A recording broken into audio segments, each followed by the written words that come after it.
Hey, it's Andy Yanez, and you're listening or watching to another episode of Pawd Slama Jama, now owned by Let's Rage Cougs. On this episode, we will be talking about the upcoming matchup for the football team against a high-powered SMU Mustangs offense. Houston is set to face its toughest challenge yet on the road after their current three-game winning streak. How will the Cougars fare, and how will they contain that high-powered SMU offense? We'll continue our name, image, and likeness segments. This time, we'll be focusing on GoCougs.com and their launch of HOU NIL.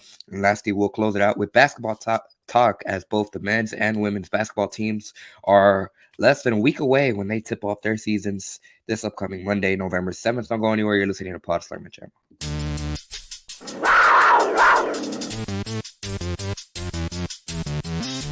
Got high standards, high goals, and we know what it takes to get there.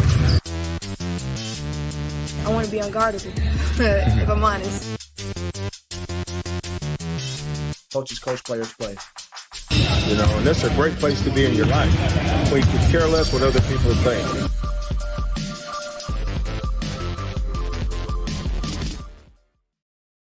Joining me, as always, Da'Yon Dunlap. How are you doing, sir? Excuse me. All is well. No complaints. How about you? I'm doing good. A little sick, so if I sound a little weird, we can bypass that, but can't complain too much. And let's jump right into it in regards to the Mustangs offense. So obviously Houston riding a three-game winning streak.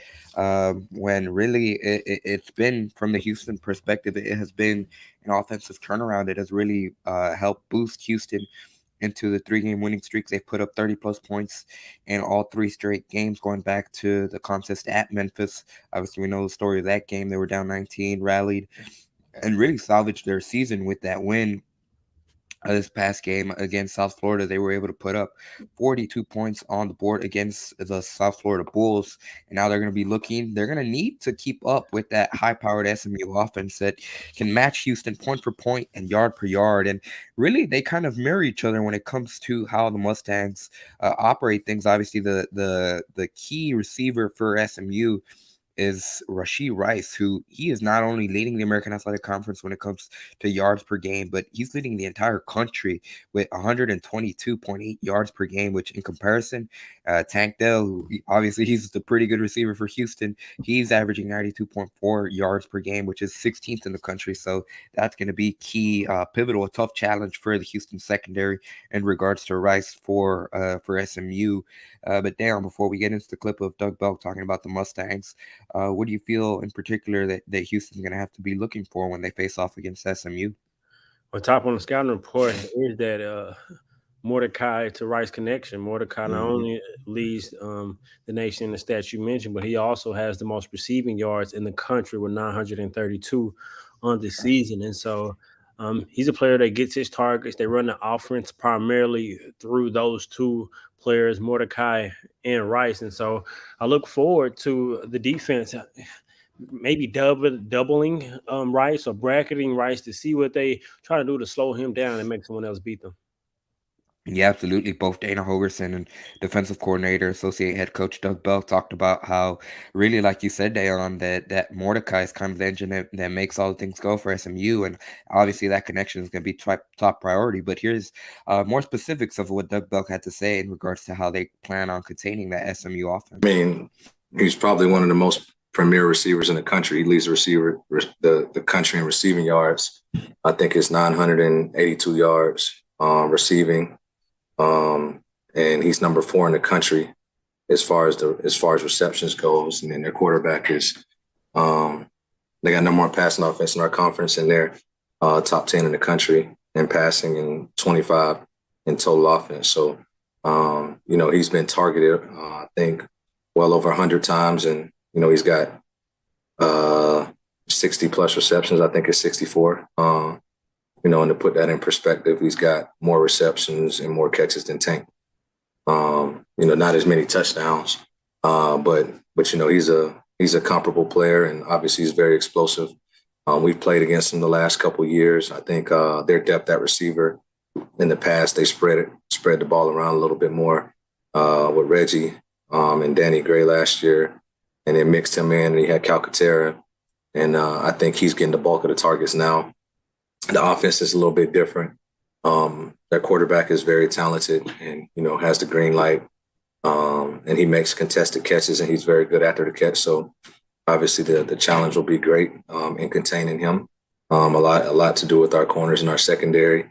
When we have a chance to win those matchups, we have to be able to play man-to-man and be physical. He's big, he's fast, and he's good after the catch. So just got to mix it up and make sure that we're doing everything we can to support our guys and put them in position to make plays. We played them both. Obviously a couple years ago, we played a little bit different defensively, schematically than we are now. But we've played against Redden, and obviously Coach Dice, they did an incredible job of what they had. There is some similarities in the offense, but there's a lot of differences. But Mordecai is really just what makes it all go. Very talented, can make every throw, ultimate competitor. You see the passion, you see the fire when he plays, and, he's letting it rip, whether it's fourth down and 10 against TCU, throwing a rope across the middle when they were down 28-14, or whether it's a go-ahead touchdown in very competitive games. And when you look at those guys, obviously the statistics kind of tell the story where they're ranked in offense and as a unit. But then when you look at the individual statistics of Mordecai and Rice, I mean, they're two of the best guys in the country. And, I think their head coach and offensive coordinator do a really good job of putting those guys in positions to make plays. And, you don't get a guy like Rice as many targets and catches consistently as he's had. If he's not physically and mentally able to handle the workload that they're giving him. And so we got to be very sharp on all of those different things. And then just the tempo and the explosive capability of their skill position guys. And then up front, their tackles are both 6'8", and both guards and centers are 6'5" apiece. So they got length up front, and they have experience. So they shuffle some guys around over the last couple of weeks, but they're a veteran group that has a veteran quarterback and a veteran group of receivers that have played a lot of ball, and then you sprinkle in a young tight end and some of these other guys. They're really good offense.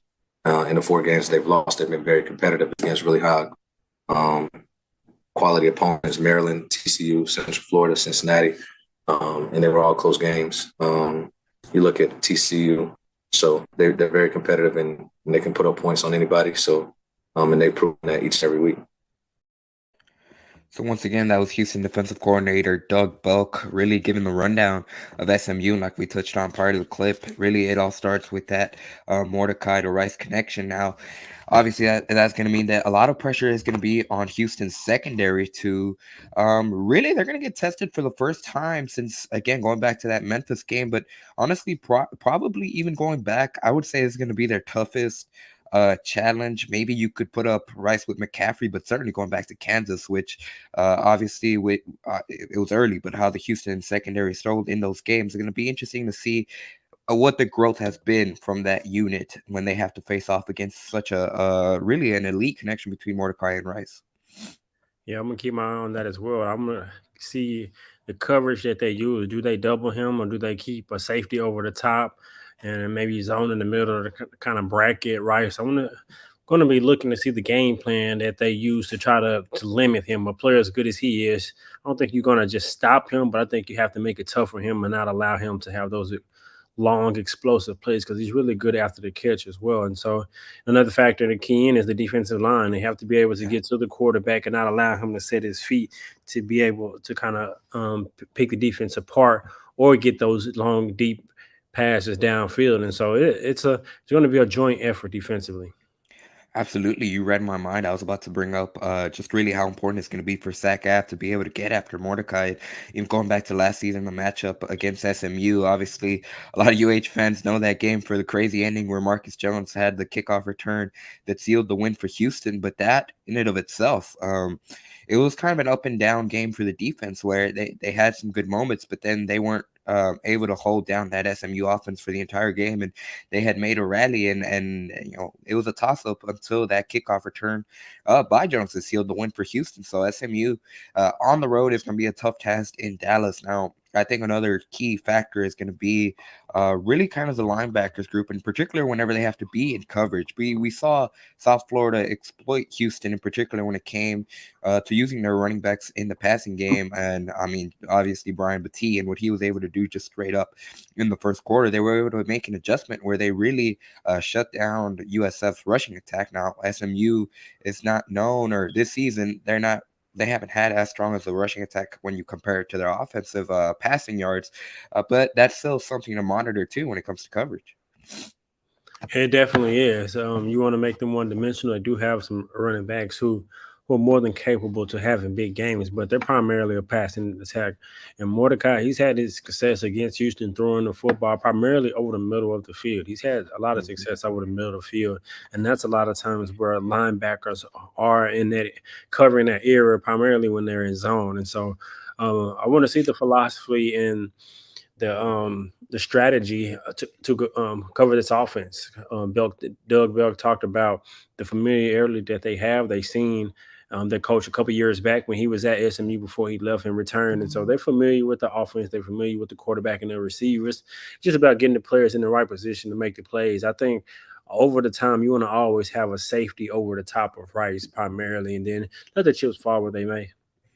Yeah. Now, glancing over at the Houston perspective when it comes to offense, as like we mentioned, this has been an offense that has really hit its stride in the past 3 games, being able to put up points, and then most importantly, this is something that we've talked on throughout the season, just being able to have other playmakers outside of Tank Dell to consistently step up. With Sam Brown, Keyshawn Carter have been consistent for Houston the past 3 games, and then you started to see the rise of some of the tight ends when it comes to Christian Trahan and some of the others in the passing game, and now even Peyton Sawyer. He made a couple of plays this past week against South Florida. Not to focus in too much, but obviously it seems like Houston's offense is right where it needs to be. Is there anything you're going to be looking for when it comes to SMU and what they can do? For Houston, again, offensively, it's about getting off to a fast start. Over the last couple of weeks, they've been able to get to that fast start. I think that bodes well not only for their confidence, but for their rhythm offensively. I think they have to play in a rhythm, get drives going, sustain drives, pick up first downs, and keep themselves in third and manageable situations. They've been doing a good job of that. I want to see if the Tunu is going to keep up the stellar play that he's played with against this better competition against SMU. And so, one thing that you mentioned and that really has helped Houston is the plethora of receivers that has been stepping up and having big games, from Sam Brown to Carter. We know what Tank has done. He's second in the country in touchdowns with 10, 17th overall in yards so far this season. And so we know what he can do. We know SMU is going to be trying to stop him, but you got to keep in mind Sam Brown and Carter, and as well as the run game. Snead has been playing well. Campbell has been serviceable. So I think Houston offense, it's been really well. They've been a very balanced as far as spreading the ball around. It's something I think they should continue to do. Absolutely. Now, Saturday's game will be a 6 p.m. kickoff, will be on the NFL Network. Now, obviously, the game between Houston and SMU, very important when it regards to the American Athletic Conference standings, because the Cougars, despite the early struggles and even losing the first game when they open the conference schedule, they find themselves in a 3-way tie for second place in the conference with Cincinnati and UCF.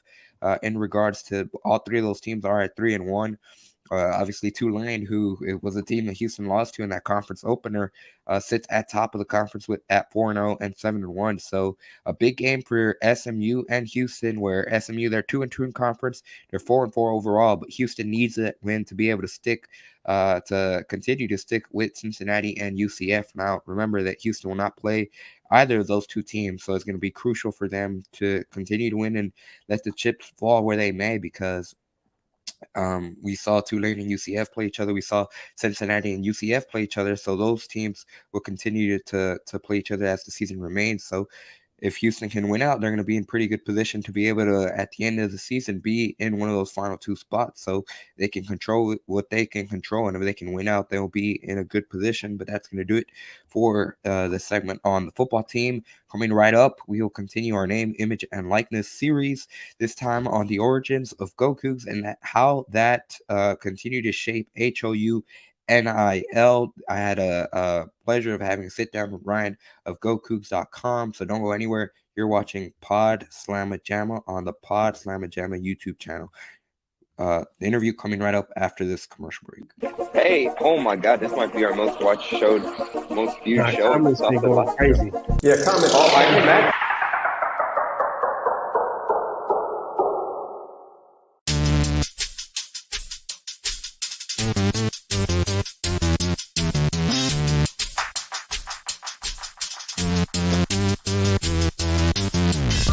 Basketball is great, man.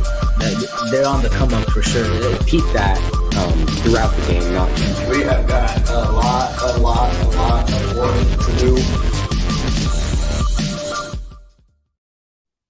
That's Rich Cougs, the unofficial postgame show of UH Athletics. We'll start off the men's basketball portion November 7th when Houston tips off against Northern Colorado. Be sure to check that out on the Houston Round Ball Review YouTube channel. And without further ado, here's the interview focusing on HOU NIL. Hey, it's Andy Yanez, and I'm sitting here with Ryan Monsu. So, I got it. I got your last name correctly. No, I didn't. Hang on. You came close. You came closer. Monso. That's it. And you're keeping that in, by the way. That needs to stay. Hey, we'll keep it. Monso. Okay, good. Yeah. There we go. We got it. We learned something We're good. new. But this time, obviously, Ryan, you're joining me.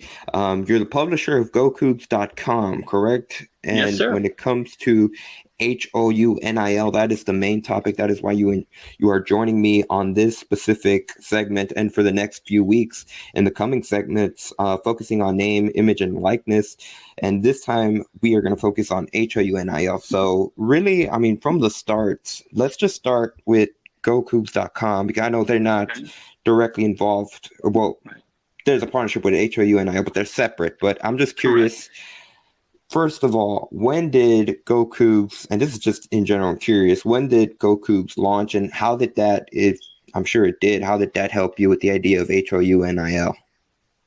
So I've been writing around U of H in some way or another for 20 plus years.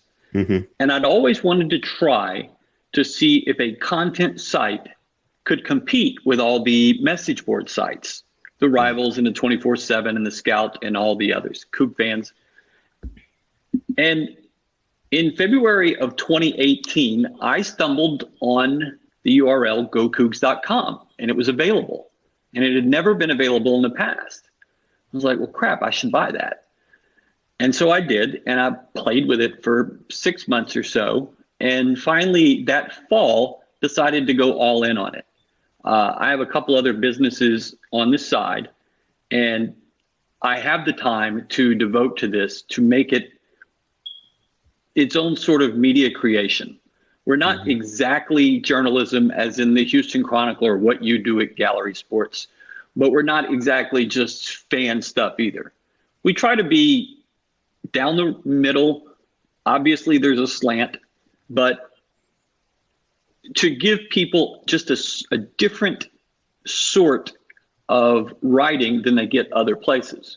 We also focus on the history of U of H, both the school and the athletics department. And you don't really get that anywhere else. So we've been doing this for 5 football seasons. This is our 5th. And it turned into a subscription website with a message board, a forum. And it has grown and grown. And I believe we're the biggest around today in terms of U of H. When NIL first came onto our radar, we knew we wanted to do something with it, and we knew we could do something content-wise. We just weren't sure how it was going to work. And I kicked the idea around with subscribers and people I know at U of H, regents, just trying to figure out where could we fit in and how would it work? Because my goal was never to be like a middleman, brokering deals between businesses and players. It was always to do content. And content was the thing that I thought we could do well and that really hadn't been done anywhere else. And we looked around the country for something that we could kind of base this on. And TexAgs does something similar, but what we're looking to do is writing, video, audio, and then pairing U of H athletes with sponsors and turning that into content too. So finally, at the beginning of the summer, we decided we were ready to go. We got some pretty good, significant support from people inside athletics saying, yes, let's go, do this, make this happen. And with the help of Brad Towns, who played baseball at U of H, he's very, very, very well known for walking 9 batters in 3 innings at LSU. He and I kind of put this idea together, and we teamed up with another guy who is not a U of H person, who helped us with sort of the dynamics that we didn't understand. And we have built a subscription base now. We're right around 100 subscribers and right around a month. And we are starting to build sponsorships. It's starting to take off and be a big deal. We have great content already recorded. We have essays coming out in the next week, ramping up to basketball season. And it's really fascinating. We're hoping to work with every single U of H athlete that wants to work with us, that wants to do content, that wants to get their story out there in their own words. And that's kind of my main thing, is I want to tell their stories, but not the story they're telling in a press conference, or maybe even what they're doing in like any sort of long form story or interview. I want to go deeper than that. And this format allows us to do that. And it also allows us to compensate the athlete for it. Mm-hmm. Kind of to take a step back, just when it comes to that subscription model, I'm curious, how did you guys, obviously you guys have a following now, but how did it go about building that up? Because I'm talking from experience, it is hard to get anyone to follow anything when it comes to subscription, much less when you have to do a monthly commitment when it comes to payments. Yeah, so we have no problem getting people to follow us on social media. We don't have any problem getting people to retweet our content. But getting people to pay for it was a whole different thing. And this is the part that I wanted to prove that U of H could do, like U of H fans could do, is that would they pay for content? And we found a group of people who were interested in that. They obviously like the other components of it, the camaraderie, the forum, the message board aspect. But because our content is so different than yours, for instance, people gravitate towards that, people that have different sorts of minds or whatever. But it's not easy. And having learned this over 4 or 5 years, credit card numbers change a lot faster than I realized. And so you're dealing with that nonstop. And that part of it, that business side of running a subscription site is not fun. But there are a lot of great parts of it. And I've met a lot of cool people. So once again, that was the first of 4 segments focusing on HOU NIL. Next week, we'll be focusing, or you will hear and watch the upcoming segment focusing on what it was like working with athletes for HOU NIL, specific in regards to creating content. They just had a very cool piece with Jamal Shed and what it's like playing point guard for Kelvin Sampson. So be sure to check that out next week here on Pawd Slama Jama. But coming right up, we'll be focusing on both the men's and women's basketball teams as they gear up for their season opener November 7th. Both teams will tip off this upcoming Monday. Once again, you are watching Pawd Slama Jama. And at this time, I'd like to take a moment to remind you guys to please subscribe to the channel below. It is the easiest way to support us. It is free, and it takes 2 seconds. So just go ahead and down below, if you are listening on the audio-only platforms, be sure to give us a rating, give us a like, and make us your nonstop podcast in regards to Houston Cougars football, men's basketball, and women's basketball. Now back to our main podcast in regards to the men's basketball and women's basketball seasons. We're finally here. We're less than a week away until both teams tip off the season. Obviously, in regards to both of the teams, when it comes to preseason predictions, the women's basketball team got a couple of AP poll votes in the preseason, the inaugural preseason poll. They were picked to finish second in the American Athletic Conference. Obviously, we know the story with the men's basketball team. They were picked third in both the coaches and AP poll, and they were picked the unanimous pick to win the American Athletic Conference by the coaches. Da'Yon, before we toss it over to Marcus in a clip here from Kelvin Sampson, just want to get your thoughts overall now that it's finally here and both of these seasons are about to tip off and what could be historic years for both of these programs as they are in their final year in the American Athletic Conference. You're muted, Da'Yon. I'm excited for both programs, particularly the women's program, because they have to year by year prove themselves. A lot of doubters, not only from Houston fans, just a lot of doubters from them. And I've been really close to the program over the last 3 to 4 years. And so I kind of have an inside view on what all they've been through. I know the obstacles they've overcoursed. I know what all the Coach HOU has been through. And I'm a huge supporter. I'm a huge believer as well. I think this year's talent that they've accumulated and developed until this point, I think it's going to be the best that they've had in a while. And so I'm very, very excited for the new additions of coaching staff. The coach who we brought upon the coaching staff are really good as well. So I'm just excited for them to come out and shock the world because nobody's believing in them. I feel like I'm the only sole believer in this program outside of Coach Huey and that entire team. And so I just can't wait for them to prove me right.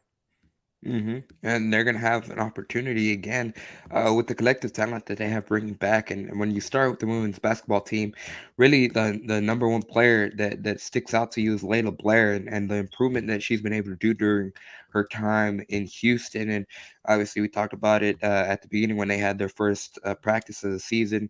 A lot of the focuses that she is going to be honing in on this season, in particular, being an all-around player and being able to affect games in regards to more than just on-ball scoring, in particular, being able to really be an asset for Houston in a whole bunch of different various ways. Da'Yon, what are you excited about in regards to Layla Blair, and then just overall outside of the other players that could step up and maybe make a huge impact for the women's team? Well, for Layla, I'm just excited for her to really become a smarter basketball player. The skills are there. Of course, she can score, she can shoot, score on all three levels, she can play make.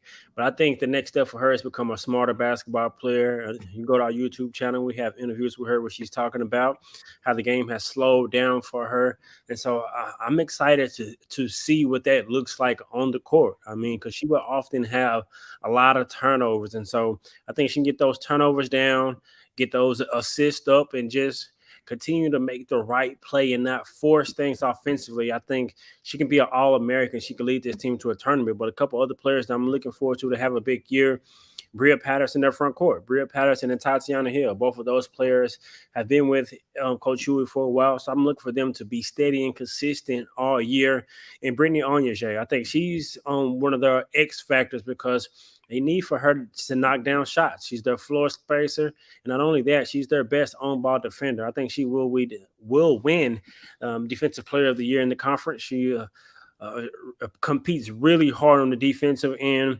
And so I'm excited to see about that. A couple of newcomers that I got some insight from some sources that Logan, a 6'3" post, and Ava, another 6'3" post, should all have instant impacts for Houston. So I can't wait to see them put it together. Their depth has been a strength over the last couple of years, and the way that they like to play, I think it's vital that they have depth And I think their backcourt is going to have to continue to develop, not only with Tierra Young, but some of the other guards that they brought in as well. So overall, I think Layla is the straw that steers the drink.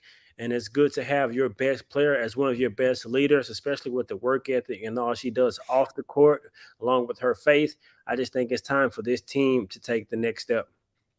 Demila Brown, the transfer out of Illinois, is another one of those names to keep an eye on in regards to players that are going to make immediate impact, new faces that are going to make immediate impact for this women's basketball team. And going back to your point about Brittany Onyeje, Ron Huey kind of mentioned it similar to where he feels that Onyeje, she can end up being the defensive player of the conference once it's all said and done at the end of the season. So it's going to be interesting to say, like you said, Da'Yon, they have all the pieces around. Now it's going to be about coming together and overall just the lessons that they learned from last season.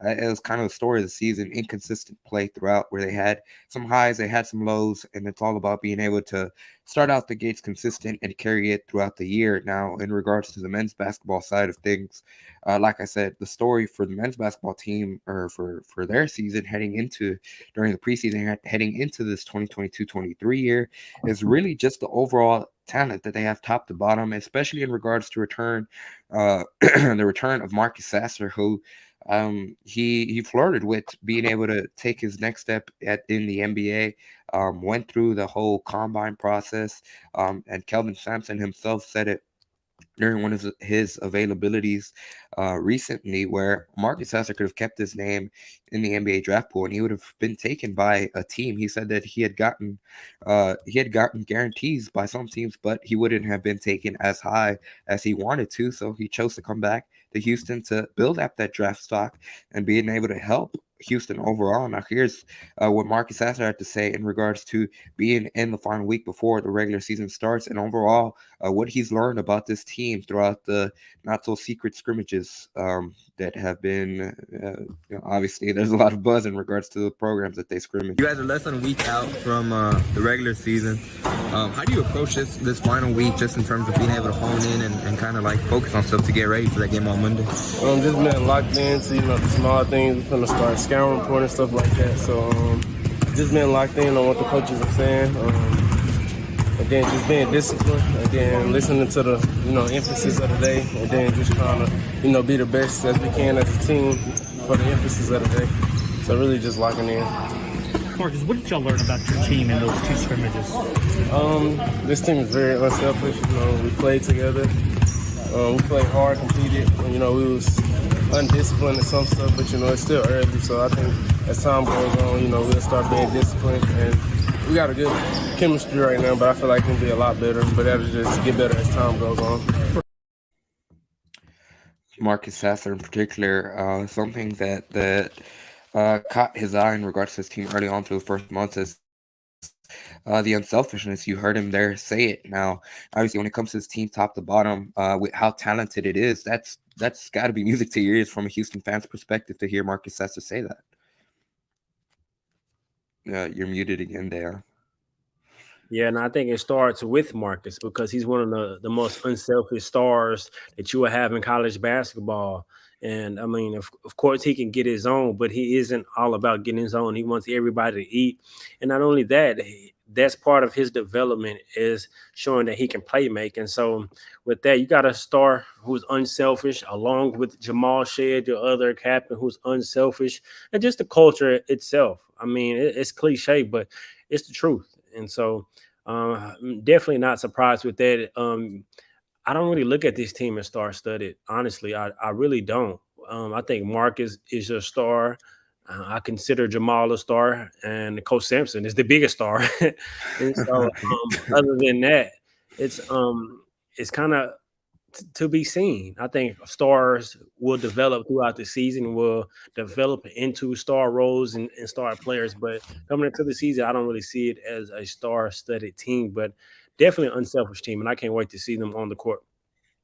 Yeah, I agree with that. That's certainly an interesting way to look at it, because the potential certainly is there for a whole bunch of different players to be able to kind of grow into a quote unquote star role. But I agree with you. And something that Kelvin said yesterday during his availability in regards to when you look at leadership from this program. He said that they have two leaders, and it's Jamal Shed and Marcus Sasser. And specifically in regards to Jamal Shed, he's much more of the player who they count on to be able to really rally the team for the team to be able to kind of be the extension of Kelvin Sampson on the court, for a better way to phrase it.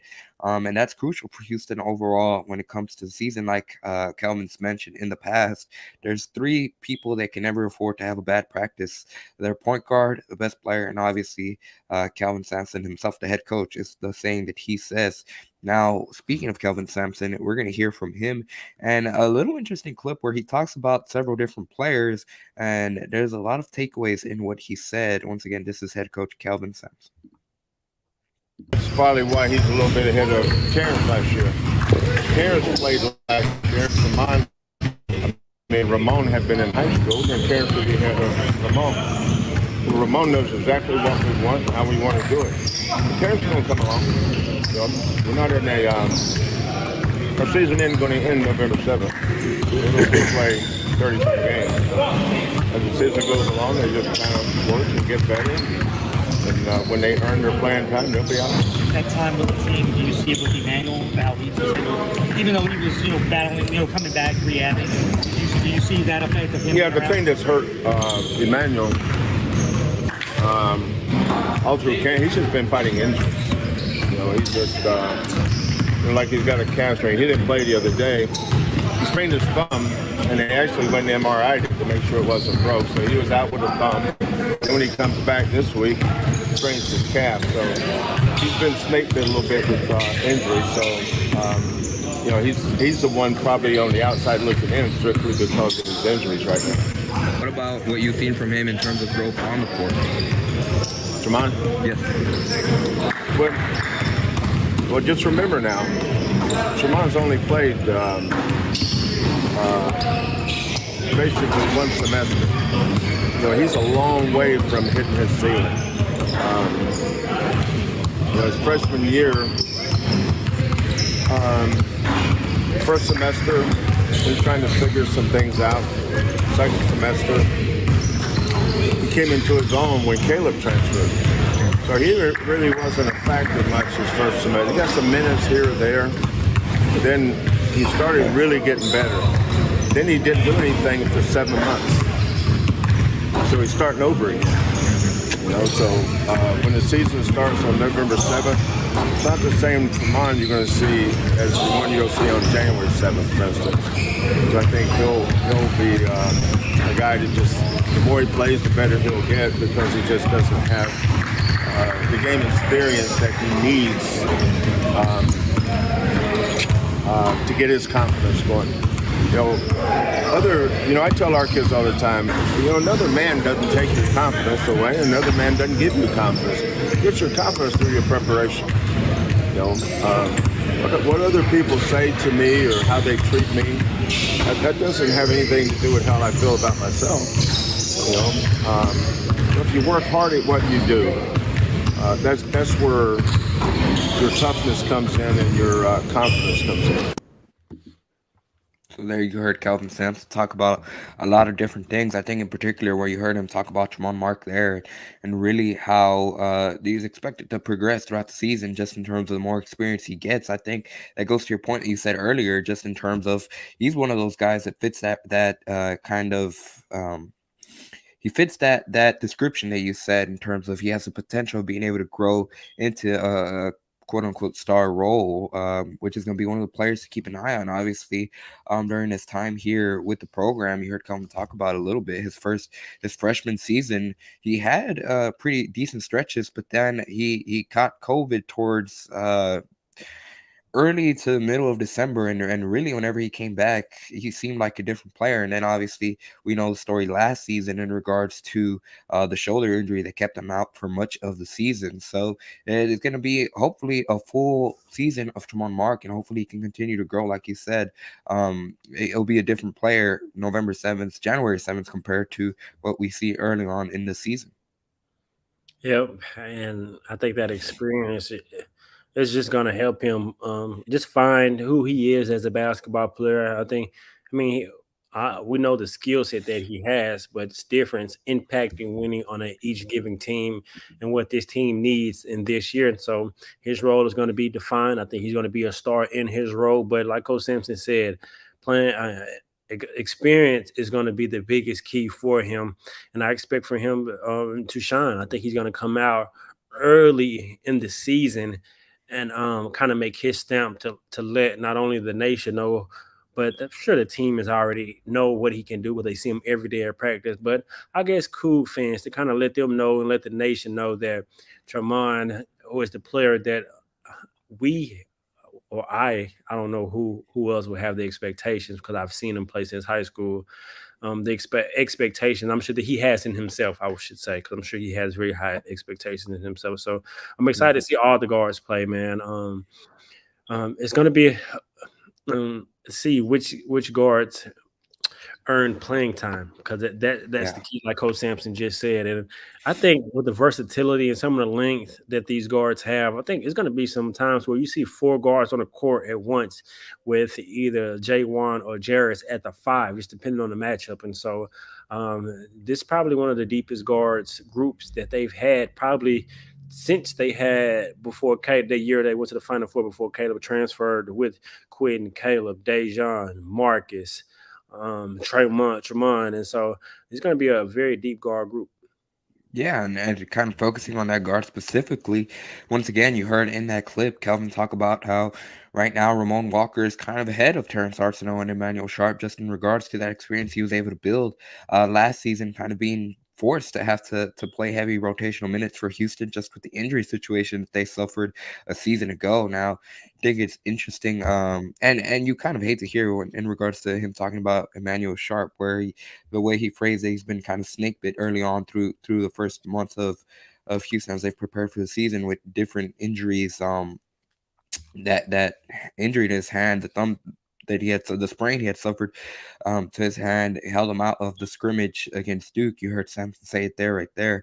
But then apparently also a calf strain has bothered him the week after he suffered. So hopefully he can get better. Obviously, we know the injury history when he was in high school, the bad injury he suffered. So hopefully he can get that in the rearview mirror and he can continue to progress as the season goes along. And then Terrence Arsenault, who another player that they've been high on, and especially obviously when you look at national media, it seems like they're really high on Terrence Arsenault and the potential that he can have.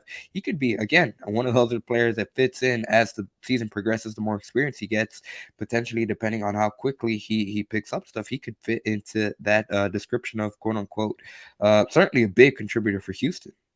Yeah, I think he can. But one player who you just mentioned is Ramon Walker, and I think he's going to have even a better year because we saw what he can bring on the defensive end along with those hustle plays. But I think offensively, now that he's fully healthy, he could really score the basketball. I think he's going to shoot a better percentage. He's going to be a more consistent scorer for them, shooting the ball as long as his ability to get to the rim and finish through contact. I think offensively, he's going to take that next step, and Houston Cougar guards are going to really, really see the talent that he has. I think you only saw a shell of what he can do offensively last year because of his injury. But I'm telling you right now, Ramon Walker has a good offensive skill set, can score on all 3 levels. And I expected him to really, really take that next step and really put Houston fans kind of on notice that he's not just a hustle player, that he really is a complete guard. And I think a lot of people don't really know what he can do. And I've caught his games in high school as well. And he's a really, really gifted scorer.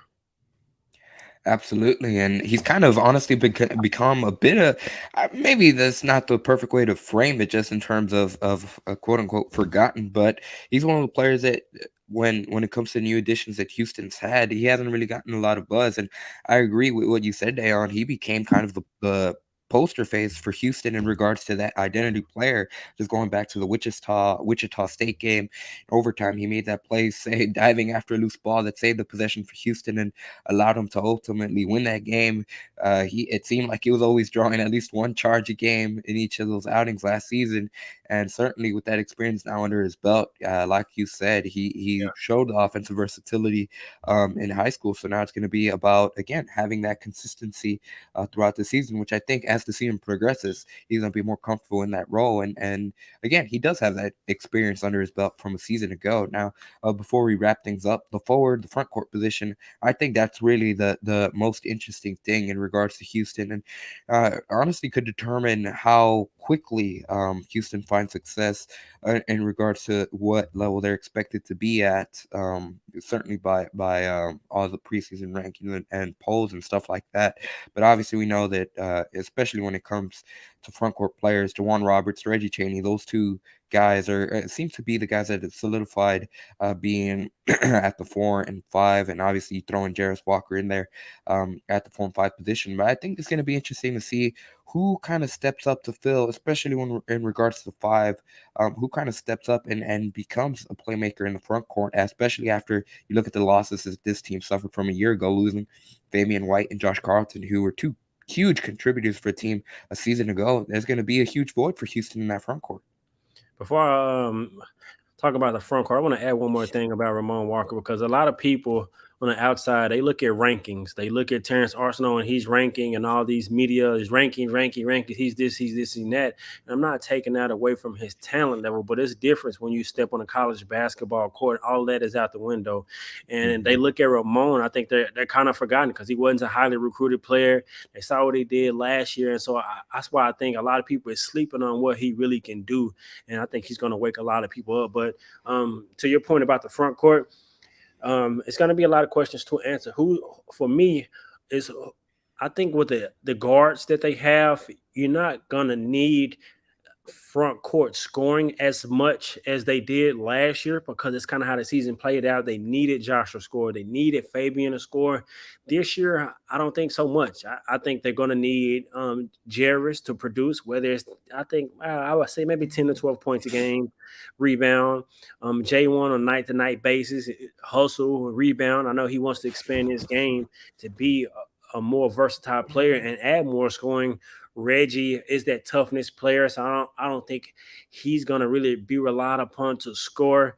But some of those players are going to be recipients of just really good guard play, because they're going to be so guard heavy and they're going to look to stop the guards. And you're going to get a pick and roll action, a lot of easy dunks, a lot of point blank range opportunities. You just got to capitalize. But Javier Francis, I think he's a name for Houston keep our eye on. He's been in the coach for a while.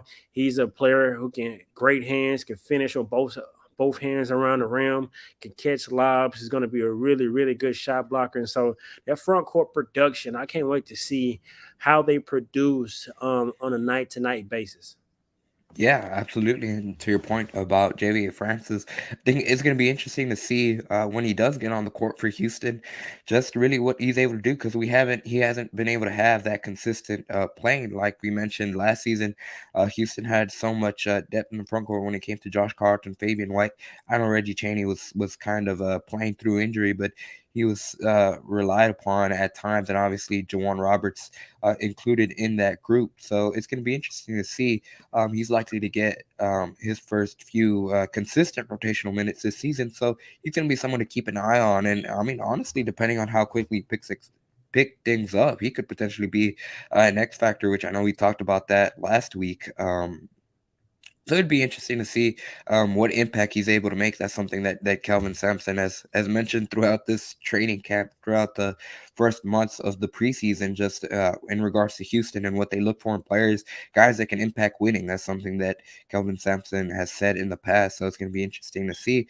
Obviously, when it comes to Houston, their identity, what are they known for? Rebounding, crashing the glass, which is something that they've been able to do well in the past. And it's not just the bigs. Obviously, Kelvin likes to see his guards rebound, but overall, obviously, we know the story of Houston so far. They're going to have high expectations. They're going to have a lot of national buzz, a lot of eyeballs on them. What is something in particular that you're going to have your eye on when they tip off their season November 7th against Northern Colorado? Trayvon Marks rebounding, because if you look over the last few years, going back to Armani Brooks, led the team in rebounding. Nate Hidden, how tenacious he was at rebounding. Dejan Jarreau, how good he was at rebounding. Last year with Kyler, how good he was at rebounding. And every year, Houston has a guard who averages over 5 or 6, almost 7, 8 rebounds a game. So which guard on the court is going to pick up those rebounds? And I think it may be Tremont. And so I'm going to look to see if he's going to rebound the ball from the guard perspective. I know that Coach Sampson is going to be challenging him to do so. And so which guard is going to rebound is something I'm going to keep my eye on. Absolutely, and that's going to do it for today's episode. So we have a big week, like we mentioned. Obviously, we have both basketball teams that tip off November 7th, the football team's game this upcoming Saturday against SMU. The women's basketball team, they will have availability tomorrow, so be sure to follow us here on Pawd Slama Jama. Subscribe to the channel for content on football, men's basketball, and women's basketball that you're not going to find anywhere else. And the men's basketball team will have availability ahead of Monday's game as well. So be sure to stay tuned for clips like that. But as always, I'm going to toss it over to you, Da'Yon, and give us the final word before we log out. We've enjoyed everybody who's been participating and watching us live. Well, thank you all for watching us. Like Andy just said, make sure you like to subscribe to our YouTube channels, follow all of our social media channels as well. But you can't end a segment without saying go Cougs.